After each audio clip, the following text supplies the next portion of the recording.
ಗಂಗಾ ನದಿಯಷ್ಟೇ ಪವಿತ್ರವಾದಂಥ ನೀರು ಅಂತ ಹೇಳಿ ಸಾಕಷ್ಟು ಜನ ಹೇಳ್ತಾರೆ. ಪುರಾಣ ಪ್ರಸಿದ್ಧ ಹೇಳ್ದಂಗೆ ಇದು ದಾಖಲಾಗಿದೆ ಕೂಡ.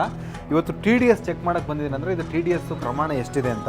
ಕುಡಿಯೋಕ್ಕೆ ಯೋಗ್ಯ 90 ಮೇಲೆ 100, 120 ಇರೋದಕ್ಕೆ ಅಡ್ವರ್ಟೈಸ್ಮೆಂಟ್ ಕೊಡ್ತಾರೆ ಸಾವಿರಾರು ರೂಪಾಯಿ ಕೊಟ್ಟು. ಆದರೆ ಈ ನೀರು ಕೇವಲ ಎಷ್ಟಿದೆ ನೋಡ್ರಿ. ಸಿದ್ರ ಬೆಟ್ಟದಲ್ಲಿ ಸಿದ್ದಪ್ಪನ ಮುಂದೆ ಉದ್ಭವ ಆಗಿದೆ ಏಕೈಕ ನದಿ.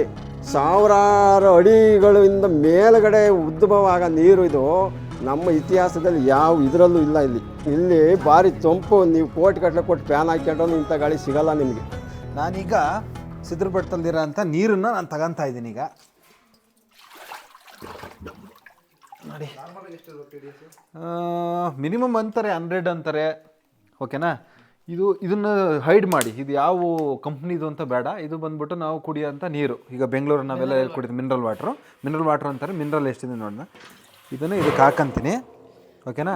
ಇದು ನಾವು ಕುಡಿಯೋಂಥ ನೀರು, ಇದು ಸಿದ್ರ ಬೆಟ್ಟದಲ್ಲಿರೋಂಥ ನೀರು. ಈಗ ನಾವು TDS ಚೆಕ್ ಮಾಡೋಣ ಎಷ್ಟು ಬರುತ್ತೆ ಅಂತ. ಇದು ನಾವು ಕುಡಿಯೋ ನೀರು. ಅದು ವಾಟ್ರು 211 ಇದೆ, 211 ಇದೆ, ಓಕೆ. ಈಗ 0 ಆಯಿತು. ಇದನ್ನು ಚೆಕ್ ಮಾಡ್ತಾ ಇದ್ದೀವಿ ನಾವು. ಏನೋ ಮೇಲ್ಗಡೆ ಇರೋ ನೀರು ಬರೀ 20 ಇದೆ ರೀ. ನಾವು ಕುಡಿಯೋದು ಎಷ್ಟಿತ್ತು ಹೇಳಿ?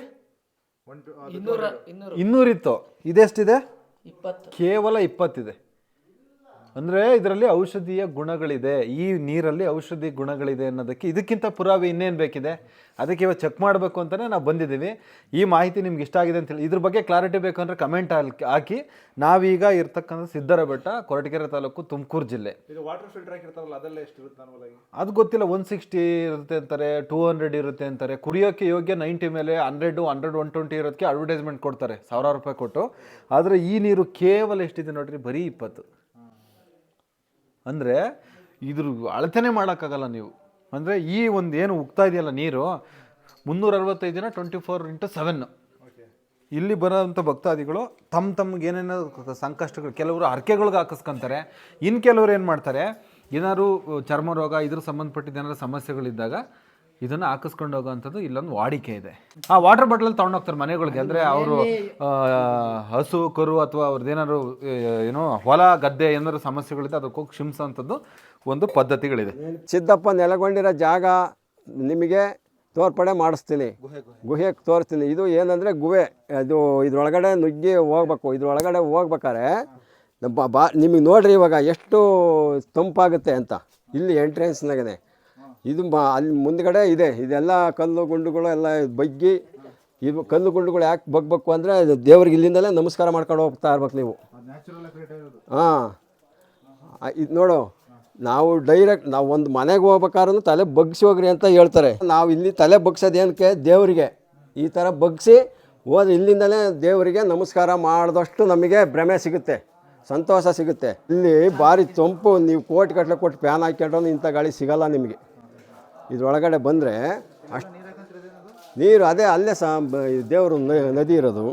ಸಿದ್ರ ಬೆಟ್ಟದಲ್ಲಿ ಸಿದ್ದಪ್ಪನ ಮುಂದೆ ಉದ್ಭವ ಆಗಿದೆ ಏಕೈಕ ನದಿ. ಸಾವಿರಾರು ಅಡಿಗಳಿಂದ ಮೇಲುಗಡೆ ಉದ್ಭವ ಆಗೋ ನೀರು ಇದು. ನಮ್ಮ ಇತಿಹಾಸದಲ್ಲಿ ಯಾವ ಇದರಲ್ಲೂ ಇಲ್ಲ ಇಲ್ಲಿ. ಹಾಂ, ನೀರು ನೋಡಿ, ಯಾವುದೇ ಭಕ್ತಾದಿಗಳು ಬಂದರೂ ನೀರು ಹಾಕಬೇಕು ಇಲ್ಲಿ. ಯಾಕೆ ಅಂದರೆ ಅವರು ಆಯಾಸ, ಅವ್ರ ಕಷ್ಟ ಕಾರ್ಪಣ್ಯಗಳು, ಅವ್ರ ಅರಿಕೆಗಳು ಮಾಡ್ಕೊಂಡಿರ್ತಾರೆ ಎಲ್ಲ. ಗಂಗಾ ನದಿ ಅಷ್ಟೇ ಪವಿತ್ರ ಅಂತಲ್ಲ? ಪವಿತ್ರ ಏನು ಸಹ ನಮ್ಮ ಇದರಲ್ಲಿ ನೀವು ಎಷ್ಟು ಇದನ್ನು ಮಾಡಿರೋದು ಇಂಥ ನೀರು ಸಿಗಲ್ಲ ನಿಮಗೆ. ನೀವು ಬೇಕಾದ್ರೆ ಇದ್ರಲ್ಲಿ ಬಾಟ್ಲಲ್ಲಿ ತಗೊಂಡು ಚೆಕ್ ಮಾಡಿರಿ ಎಷ್ಟು ನೀರಿದೆ ಅಂತಂದರೆ ಅಷ್ಟು ಖುಷಿ ಪಡಿಸುತ್ತೆ. ಇಲ್ಲಿಗೆ ಬತ್ತಿದ್ದಂಗೆ ನಿಮ್ಮದು ಯಾವುದೇ ಚಿಂತೆ ಇದ್ರೂ ಖಾಲಿ. ಅಲ್ಲಿ ಪೂಜೆ ಮಾಡ್ತಾ ಇದ್ದಾರೆ ದೇವರಿಗೆ. ಪ್ರತಿಷ್ಠಾಪನೆ ಮಾಡಿಲ್ಲ ಅಲ್ಲ ಸರ್, ಅದು ಉದ್ಭವ ಲಿಂಗ. ಸಿದ್ದಪ್ಪಂಗೆ ಹೇಳಿನಲ್ಲ ಅಲ್ಲಿ ಬೆಟ್ಟದಲ್ಲಿ ಬಂದರು ಅಂತ. ಇದು ಆಯ್ಕೆ ಮಾಡ್ಕೊಂಡ್ರೆ ಆ ಜಾಗನ ಬಂದು ಇಲ್ಲಿ ಉದ್ಭವ ಆದರು.